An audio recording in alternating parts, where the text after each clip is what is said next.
ನಮಸ್ಕಾರ friends, quarterly result ಚಾನಲ್ಗೆ ಸ್ವಾಗತ. ರಿಲಯನ್ಸ್ ಇಂಡಸ್ಟ್ರಿ ತನ್ನ ಕ್ವಾರ್ಟರ್ 3 ರಿಸಲ್ಟನ್ನು ಈಗ ತಾನೇ ಪಬ್ಲಿಷ್ ಮಾಡಿದೆ. ಇದು ಕನ್ಸಾಲಿಡೇಟೆಡ್ ಫೈನಾನ್ಷಿಯಲ್ ರಿಸಲ್ಟ್ ಆಗಿದೆ. ಇದು ಈಗ ಬಂದ ಕ್ವಾರ್ಟರ್ 3 ರಿಸಲ್ಟ್ ಕಾಲಮ್, ಇದು ಹಿಂದಿನ ಕ್ವಾರ್ಟರ್ 2 ರಿಸಲ್ಟ್ ಕಾಲಮ್, ಇದು ಹಿಂದಿನ ವರ್ಷದ ಕ್ವಾರ್ಟರ್ 3 ರಿಸಲ್ಟ್ ಕಾಲಮ್. ಇವೆರಡು ಕಾಲಮ್ ಹೋಲಿಕೆಗೋಸ್ಕರ ಕೊಟ್ಟಿದ್ದಾರೆ. ಡಾಟಾ ಕರೋಡ್ಸ್ದಲ್ಲಿದೆ.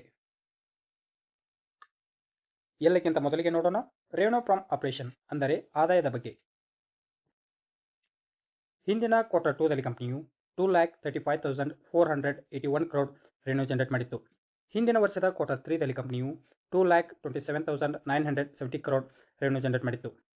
ಈಗಿನ ಕ್ವಾರ್ಟರ್ 3 ದಲ್ಲಿ ಕಂಪನಿಯು 2,43,865 ಕ್ರೋಡ್ ರೆವೆನ್ಯೂ ಜನರೇಟ್ ಮಾಡಿದೆ. ಕಂಪನಿಯ ರೆವೆನ್ಯೂವನ್ನು ಏರ್ ಟು ಏರ್ ಕಂಪ್ಯಾರಿಸನ್ ಮಾಡಿದಾಗ 6.9% ಅಷ್ಟು ಏರಿಕೆಯಾಗಿದೆ. ಅದೇ ಕಂಪನಿಯ ರೆವೆನ್ಯೂವನ್ನು ಕ್ವಾರ್ಟರ್ ಟು ಕ್ವಾರ್ಟರ್ ಕಂಪ್ಯಾರಿಸನ್ ಮಾಡಿದಾಗ 3.5% ಅಷ್ಟು ಏರಿಕೆಯಾಗಿದೆ. ನೆಕ್ಸ್ಟ್ ಪಾಯಿಂಟ್ ನೋಡೋಣ, ಟೋಟಲ್ ಎಕ್ಸ್ಪೆನ್ಸಸ್ ಅಂದರೆ ಖರ್ಚಿನ ಬಗ್ಗೆ. ಹಿಂದಿನ ಕ್ವಾರ್ಟರ್ 2 ದಲ್ಲಿ ಕಂಪನಿಯು 2,15,320 ಕ್ರೋಡ್ ಖರ್ಚು ಮಾಡಿತ್ತು. ಹಿಂದಿನ ವರ್ಷದ ಕ್ವಾರ್ಟರ್ 3 ದಲ್ಲಿ ಕಂಪನಿಯು 2,06,006 ಕ್ರೋಡ್ ಖರ್ಚು ಮಾಡಿತ್ತು.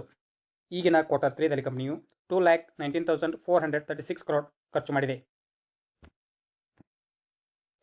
ನೆಕ್ಸ್ಟ್ ಪಾಯಿಂಟ್ ನೋಡೋಣ, ಪ್ರಾಫಿಟ್ ಅಂದರೆ ಲಾಭದ ಬಗ್ಗೆ. ಹಿಂದಿನ ಕ್ವಾರ್ಟರ್ 2 ದಲ್ಲಿ ಕಂಪನಿಯು 19,101 ಕ್ರೋಡ್ ಪ್ರಾಫಿಟ್ ಮಾಡಿತ್ತು. ಹಿಂದಿನ ವರ್ಷದ ಕ್ವಾರ್ಟರ್ 3 ದಲ್ಲಿ ಕಂಪನಿಯು 19,488 ಕ್ರೋಡ್ ಪ್ರಾಫಿಟ್ ಮಾಡಿತ್ತು. ಈಗಿನ ಕ್ವಾರ್ಟರ್ 3 ದಲ್ಲಿ ಕಂಪನಿಯು 21,804 ಕ್ರೋಡ್ ಪ್ರಾಫಿಟ್ ಮಾಡಿದೆ. ಕಂಪನಿಯ ಪ್ರಾಫಿಟ್ ಅನ್ನು ಏರ್ ಟು ಏರ್ ಕಂಪ್ಯಾರಿಸನ್ ಮಾಡಿದಾಗ 11.8% ಅಷ್ಟು ಏರಿಕೆಯಾಗಿದೆ. ಅದೇ ಕಂಪನಿಯ ಪ್ರಾಫಿಟ್ ಅನ್ನು ಕ್ವಾರ್ಟರ್ ಟು ಕ್ವಾರ್ಟರ್ ಕಂಪ್ಯಾರಿಸನ್ ಮಾಡಿದಾಗ 14.1% ಅಷ್ಟು ಏರಿಕೆಯಾಗಿದೆ. ನೆಕ್ಸ್ಟ್ ಪಾಯಿಂಟ್ ನೋಡೋಣ, ಅರ್ನಿಂಗ್ ಪರ್ ಶೇರ್ EPS ಪ್ರತಿ ಶೇರಿಗೆ ಎಷ್ಟು ಗಳಿಕೆ.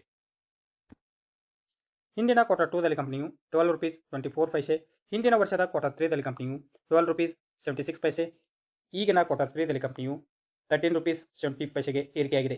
ಕಂಪನಿಯ ಪ್ರಾಫಿಟ್ ಏರಿಕೆಯಾದಂತೆ EPS ಏರಿಕೆಯಾಗುತ್ತದೆ. ಅದೇ ಕಂಪನಿಯ ಪ್ರಾಫಿಟ್ ಇಳಿಕೆಯಾದರೆ EPS ಕೂಡ ಇಳಿಕೆಯಾಗುತ್ತದೆ.